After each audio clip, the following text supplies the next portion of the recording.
Hey guys, welcome. It's part 4 of the remix series. So in this one, what are we gonna do? Well, I want to do something fun, at least more fun than the other tutorials so far. I want to start this song. I actually want to get into the actual construction of the song. So that means song structure, building with the intro, and just basically going from there. Like, you can't be any more descriptive than that. But yeah, we got everything mixed in the last tutorial, so everything here is nicely mixed. But I want a nice soft kind of percussion intro. We want to make this pretty professional, because if you don't have a very settled kind of percussion beat going on at the intro of your song, DJs will have somewhat of a hard time kind of beat matching it. And obviously, if there isn't an intro, then it's still mixable. It just kind of works out better.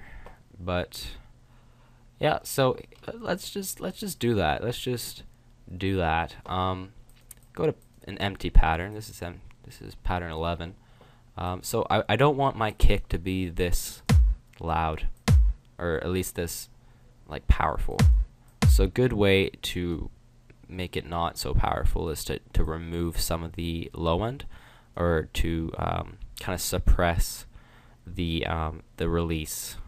So if you go in the channel settings and you turn up the out knob, you'll see that the kick starts to decrease on the outer end, and that's kind of what we want. Just want a little punch. But yeah, so what I'll do is I'll clone this channel so we still have the normal kick. So I'll clone that, and I'll rename this so that we know, or at least I'll just color it. So the punch actual kick, I guess, will be in red. So then I'll have that at the top, and just so we're sure, I guess I should probably name it. So punch. Okay. Now, it's still routed to the first insert on the mixer. So because I cloned it, there's still that routing up here. So it's still going through the EQ. But if I wasn't to clone that, that wouldn't happen. So make sure to actually clone the kick channel. But yeah, so here I'll just kind of suppress that a little bit.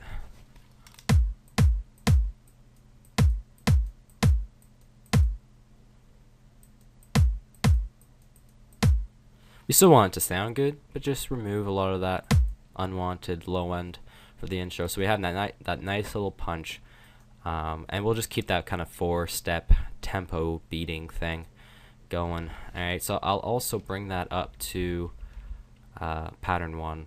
So what I'm doing right now is I am holding shift and control at the same time and hitting the up and down arrows, and that's actually bringing my pattern around this.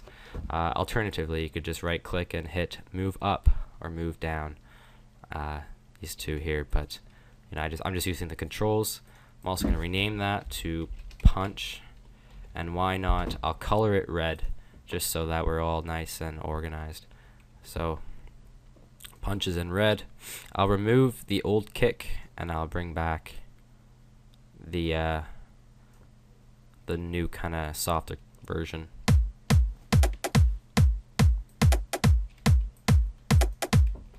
Okay, I think I'm gonna add a bit to that little percussion thing.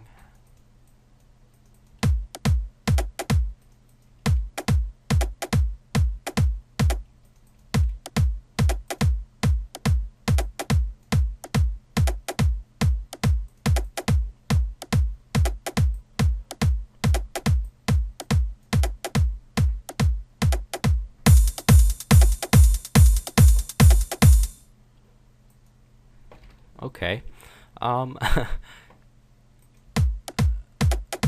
gonna have to remove that. That's why it's getting so loud.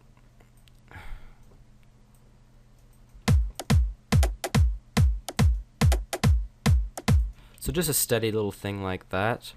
And then every 8 bars, something will happen. So at the end of this 8 bar, here, we have 2 cymbals coming in.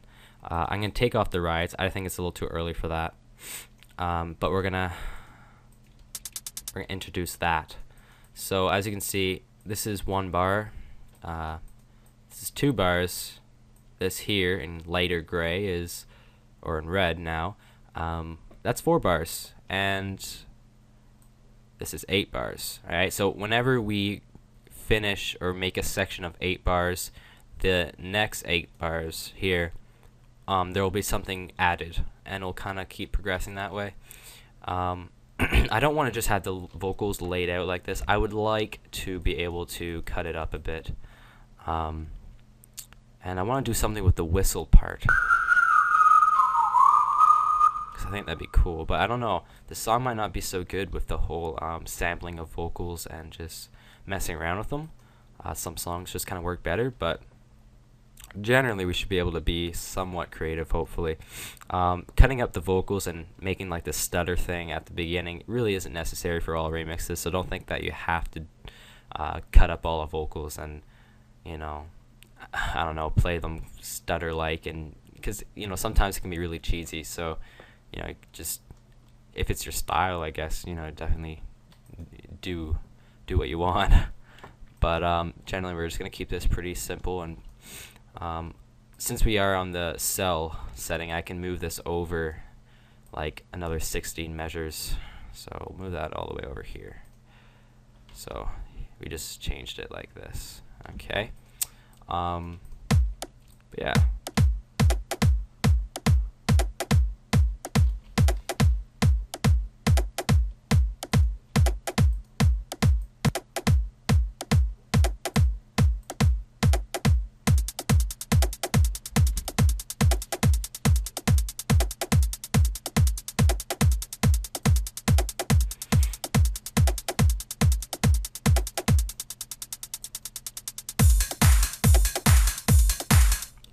Okay, I do feel like there should be something right here.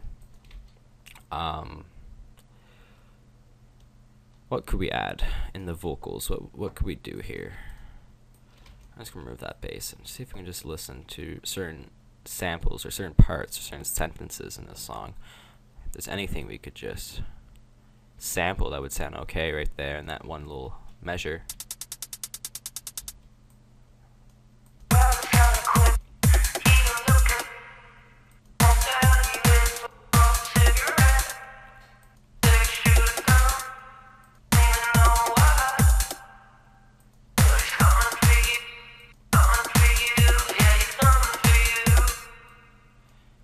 A sentence like that would be more usable.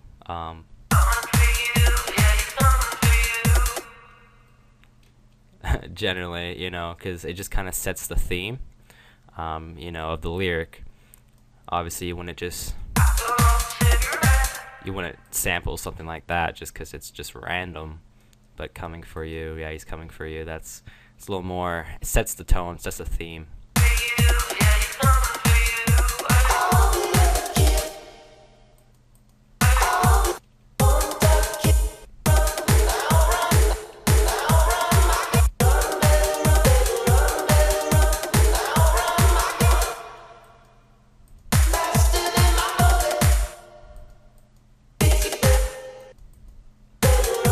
Let me see if I could maybe just sample this little part here. So here what I'll do, I'll just zoom in like this, or you could just hit number 3.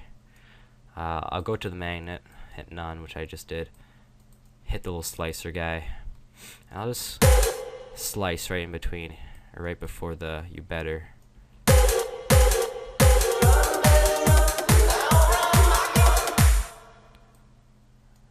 Alright, so that's all you really have to do. You got this little sample, go back into the paintbrush or whatever. If you click on it, you can start like just put it down everywhere, that little sample. If you want to add your own effects, though, what you'll have to do is go into the acapella channel, which is on the channel settings right here, or the step sequencer. Right click on that. Shit, you can't see this. And you want to hit clone. I don't know if you can see that. What's going on here? There it is. Okay, so you want to hit clone, and then it'll probably ask you to stretch it if you stretched it before, and just say yes. And then you'll have to link that new channel to the mixer. But generally, if you want the effects to be the same, just simple reverb or whatever that we have right now, then you don't really have to worry about it. Alright, so so just click on that, and then you could just put it down here. I might even go back to cell, see what happens.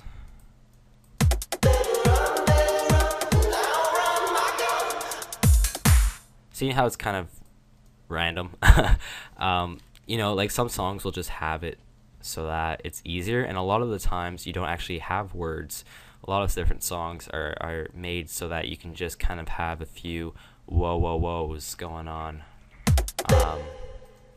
or just ooh la las, just kind of in the middle there. But you know, this is just you know, the circumstances that this song doesn't really have much of that. Here's what we could do. I'm just kind of thinking as we go.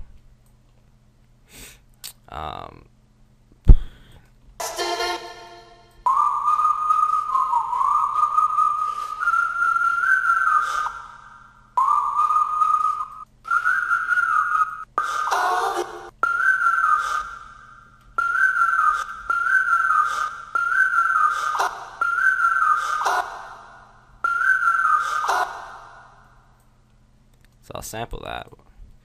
Just want to see. I think what I might do, actually, okay, here's what I'll do. I'm going to go to the acapella. I'm going to clone it. Right click, hit clone, and it'll start stretching. You can't really see at the bottom, but it just says stretching, and it's just taking forever. And then I'm going to link that to the mixer, and I'm going to actually fade it in. And I'm probably going to add like slightly different effects to it, but generally it should sound about the same.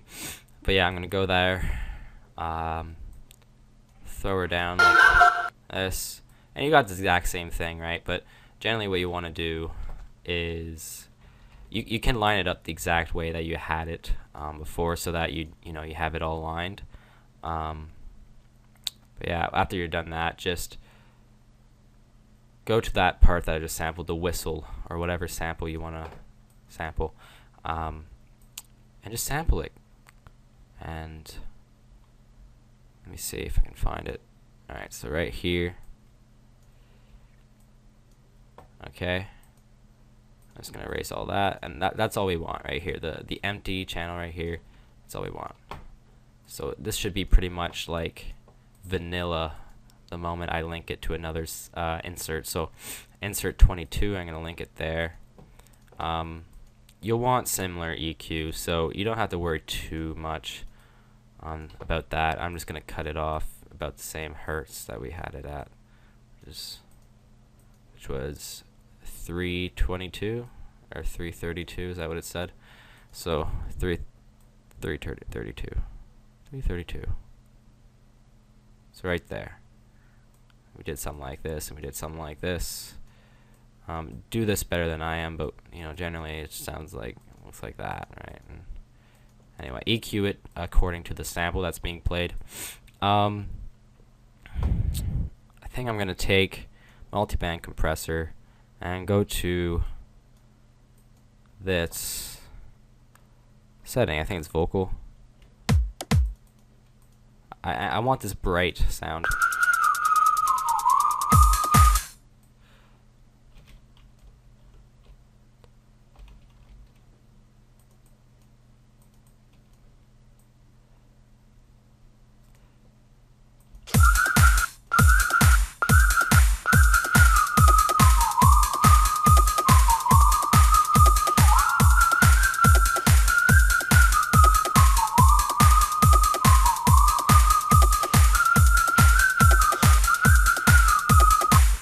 Right, so I just made it so that you can keep on looping this over and over.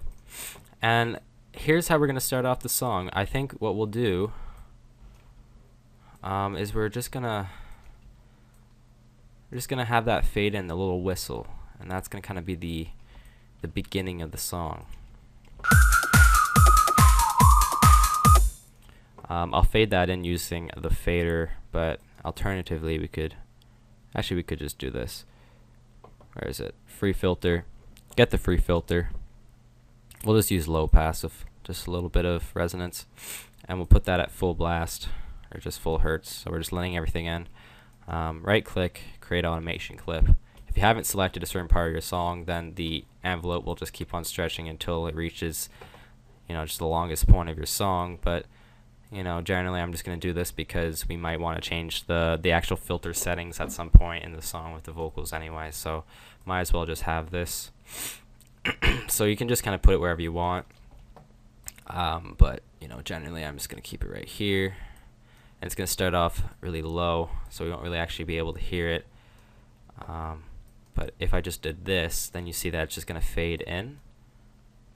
And basically all that's happening is we're automating the frequency, so we're actually just letting in more and more frequencies, kind of just meaning that low frequencies will come in first since it's a low pass, but as the frequency knob goes up, or the hertz, we'll just basically be able to hear more. So it's like volume pretty much.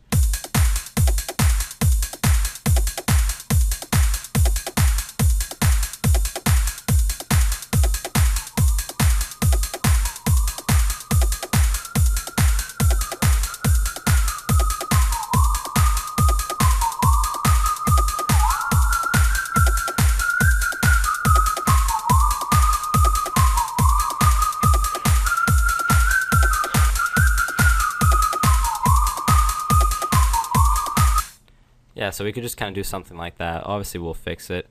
I think I'll also, should I just like stereo shape that? I don't even know. I just do this by ear really. I like that to come out from like the right, and then when I invert it left, it kind of feels like it does. Wait, not this time. Okay, just invert right, and then I'll just pan towards the right.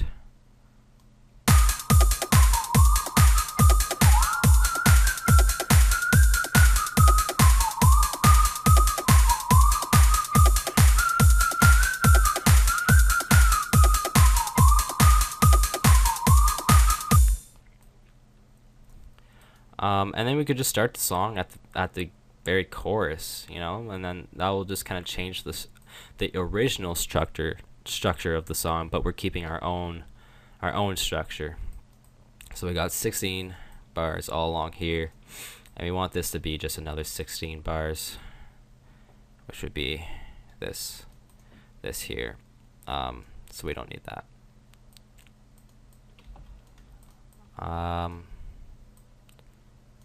Then we can just grab the chorus, couldn't we?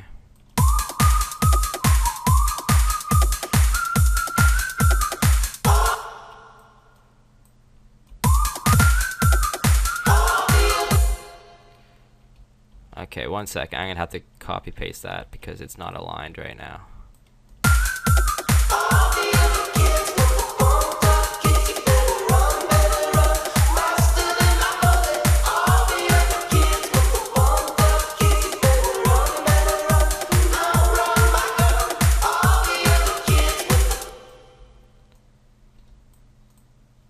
Is that actually the right part of the chorus? I don't think it is.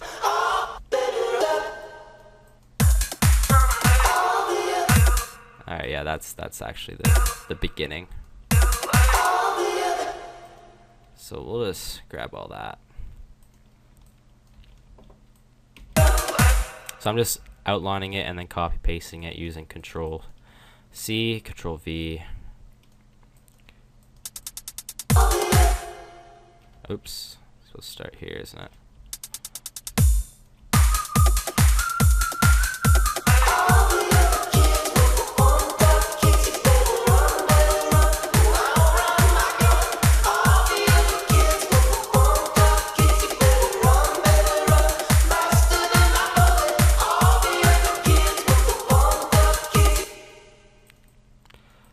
And then we'll just add bass and things like that, and I think that might be a good way to start off the song. I don't know. But generally, that's going to be the end of this tutorial for now. I'm trying to keep this relatively short and frequent. March break's coming up for us Canadians. I'm pretty sure you guys have spring break, at least most of you do. So this week I'll have loads of time just to record stuff. So that's probably what I'll do. Or I'll just be lazy. So it kind of goes both ways. I'm done. I'm done for this tutorial. Hope you guys enjoyed. leave comments and suggestions, future tutorials, I guess. But you know, I'm kind of doing a lot. You know, I'm doing a lot of tutorials, so I don't know what you guys could suggest other than electro and complextro and drum and bass, because that's just, I mean, unless you want a shit tutorial, but you know, if not, yeah, I mean, if you do, then I can do one, but I mean, I just don't even know anything about these genres, and for that reason, I probably will not be recording any of those genres of tutorials anytime soon. So I'm very sorry to disappoint, but one day, I'm sure, one day.